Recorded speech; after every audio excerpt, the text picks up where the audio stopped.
মতে, কেউ বোকা থাকে না মাজারে গেলে। আর দেখতে হের মৌলভি হ্যাঁ শেহালি রে যে শিরিক বিদ্যাত নেজিস আর মূলার কি কয় না কয়। বাবাই থাকতেও মানুষকে সেবা দিছে। যাইবেন কই? আহাদের অর্থ হেরা ওয়াহিদ করে দিছে। আহাদ শব্দের অর্থ একক, একক রে হেরা এক বানায় দিছে। যাইবেন কই? আরও আছে। তারপরে নাহানু মানে আমরা, হেরা করে দিছে আমি। ইন্নি ইন্নি অর্থ আমি, ইন্না অর্থ আমি, আবার কা অর্থ আমি, কুমা অর্থ আমি, কুম অর্থ আমি। তো সব জায়গায় আমি আমি। কা অর্থ আমি, কুমা অর্থ তোমরা। কা এক বচন, কুমা দুই বচন, কুম বহু বচন। কা কুমা কুম এই তিনটাই ব্যবহার হয়েছে কোরআনে। কা কুমা কুম, কা কুমা কুম, এক বচন, দুই বচন, বহু বচন। যেটা আমাদের ভাষায় বাংলা ভাষায় আছে এক বচন বহু বচন, কিন্তু আরবিতে কোরআনের ভাষায় এক বচন, দুই বচন, বহু বচন। ফাবিআই আলাই রাব্বিকুমা তুকাজ্জিবান। কারণ তোমরা কোন কোন নিয়ামতকে অস্বীকার করবে? জিন আর ইনসানকে বলতে আছে আল্লাহ। তা এখন কেন কোরআনে তিন বচন? কারণ আমাদের ভাষায় দুই। কেন? এটা হলো ভাষা, আর কোরআন হলো দর্শন। কোরআনটা সার্বজনীন, সবার জন্য। কোরআনের হুকুমগুলা বিশেষ ব্যক্তিদের জন্য, কিন্তু কোরআনের ডাক সর্বজনীন। এলে বলছে কোরআন হচ্ছে হুদাল্লিন নাস, মানব জাতির হেদায়েত। আর রসুল কি? যিনি রসুল তিনি সমস্ত আলমের রহমত। আবার এই কিতাব হচ্ছে মুত্তাকির জন্য হেদায়েত। বাবা অনেক বিষয় আছে, যদি এরকম করে ধরেন একটা একটা করে। আল্লাহ কইছে আমি ফেরেশতা জাতি ছাড়া আগুনের অধিবাসী বানাই না। মৌলবী অনর্থ করে দিছে ফেরেশতাদেরকে দুজকের প্রহরী বানায় রাখবো। তো দুজকে আবার প্রহরী লাগবো কে? চুলার মধ্যে প্রহরী লাগবো? দুজকের প্রহরী ফেরেশতারা বানাইতেছে। তাই আপনি যদি চুলার পারে থাকেন, চুলার তাপ লাগবো না? লাগবো না? আপনি বাবুর্চি রান্না করতেছেন, আপনার আসলে আগুন লাগে না, কিন্তু আগুনের তাপটা তো লাগতেছে। কি কইবেন? এগো বলার কিছু নাই। এরা কিতাব রে কোরআন বানায় রাখছে, কোরআন রে কিতাব করে নামাজ বানায় রাখছে। আল্লাহ কইছে কিতাব আর কোরআন দুইটা দুই বিষয়, হেরা বানায় থইছে এক। আল্লাহ কইছে কিতাবের মধ্যে কোরআন সংরক্ষণ করে রাখছি। মানে সবাই জানে কিতাব অর্থ কোরআন, কিতাব অর্থ কোরআন। বাবা জাহাঙ্গীর না এলে তো কিনা ঢাকাই থাকতো। আর আমি যদি না প্রচার করতাম প্রচারই হইতো না। বাবা জাহাঙ্গীর একটা প্রচার করে না তো, বই পায়। হেরা তো খুব জাননেওয়ালা। পিসাবে রুহেলে সব পড়ায়। এতে কলঙ্কার আছে। রুহেলে স্বয়ং আল্লাহ। আল্লাহর লেগে মৌলবী সাহেব পাঠায় পারে। হ্যাঁ, অন্ধ মানুষ, ঠিক আছে, পাঠাইতে পারে। ওনার অন্তর্দৃষ্টি খোলা না। কিন্তু একজন পীরে কামেল, হ্যাঁ তো অন্তর্দৃষ্টি খোলা। হ্যাঁ রুহে সব পাঠায় কেমনি? মাথায় ধরে না। একজন মৌলবী সাহেব হ্যাঁ ওয়াজ করতেই পারে, দোয়া করতেই পারে যে কবরে সব পাঠায় দাও।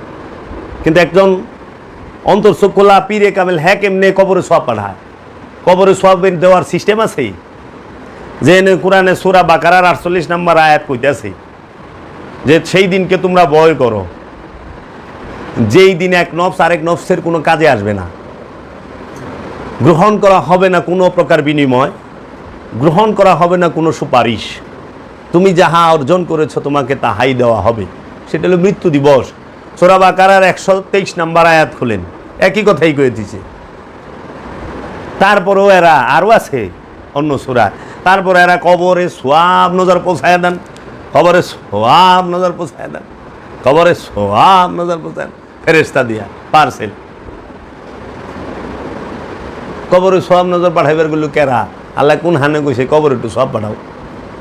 মানে একজনে প্রশ্ন করছে, এই মা বাপরে যে দোয়া করবা কইছে। তা আমি কইলাম প্রশ্নের উত্তরটা এখন দিই। মা বাপের যে সোয়াব পাঠাইবার কইছে, দোয়া করবা কইছে, এটা কি মইরা যাওয়ার পরে না বাইসা থাকতে?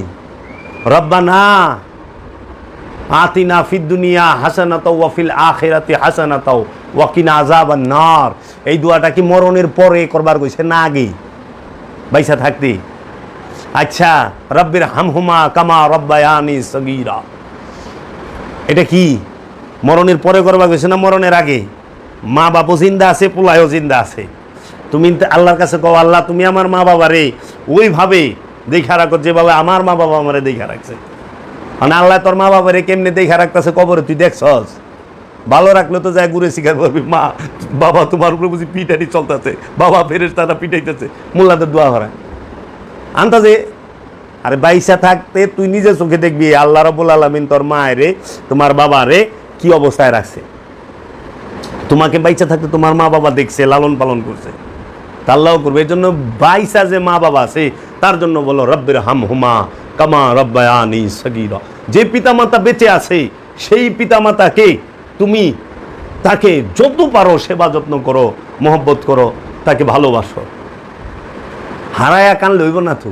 বাইসা থাকতে খাওয়ান দেয় না, কবরে ঘুরে যায় কদরির রাইতে সবে বরাতের রাইতে জিয়ারত করে, আল্লাহ আমি তো আঙ্গুর বেদানা কিচ্ছু খাওয়াই নাই, তুমি জান্নাতে আঙ্গুর বেদানা খাওয়াই দে। তুই খাওয়াস নাই কে? রুই মাছের মাথা খাওয়াই নাই, বউয়ের ডরে মাইরে আমি ইলিশ মাছের পেটি খাওয়াই নাই, আল্লাহ তুমি এখন কোয়েল পাখির গোশত খাওয়াও, কোয়েল পাখির আন্ডা খাওয়াও। ওই বরে বাইসা থাকতে খাওয়াও মা বাবারে, প্রতিটা মা বাবারে বাইসা থাকতে তাকে সেবা করো, তাকে শ্রদ্ধা, শুধু নিজের মা বাবারে না অন্যের মা বাবারেও করো, পিতা মাতা তো। তাহলে কই সেই শিক্ষা? বাইসা থাকতে বৃদ্ধাশ্রমে দেয়, আর মরণের পরে মানুষে খারাপ করব, এর লেগে একটু টাকা পয়সা খরচ করে মিলাদ টিলাদ করায়, আবার হুজুরের দিয়ে একটু দোয়া খায়, আর হুজুরও যায়। ওই সময় হুজুর দমক দিব না, এই মেয়ে এটি কী করেন? যায় দেখেন গা মৌলবী, অনেক মৌলবী সাপ আছে নিজের মা বাবারে বাদ দেয় না, এরকম আছে, অনেক আছে। বড় বড় বক্তার মধ্যে আছে, আমি নাম কইতে পারি, ইউটিউব ফেসবুকেও ভাইরাল হয়েছে, কিন্তু থাক। কিন্তু আমি দেখছি আমার এই চোখ দিয়া কোনো আল্লাহর ওলি তার মা বাবারে কষ্ট দেয় নাই, কোনো সাধু কোনো সুফি তার মা বাবারে কষ্ট দেয় নাই। মা বাপে সাধু সুফিকেও ফকিরকেও কষ্ট দিছে, এর নজিরও দেখছি। মায় পোলায় ফকির, পোলায় আল্লাহর ওলি, কিন্তু গর্ভধারিণী মা তাকে তার সম্পদ দেয় নাই, তার হক দেয় নাই। এটাও দেখছি, এটা দেখছি। আল্লাহর ওলির স্ত্রী আল্লাহর ওলিকে সম্মান করে নাই, খাবার দেয় নাই, এই নজিরও আছে বাংলার জমিন না বিশ্বের মধ্যে। কিন্তু তাদের রোজা মাজারে হাজার হাজার কোটি টাকা আইতেছে, মানুষ খাইতেছে।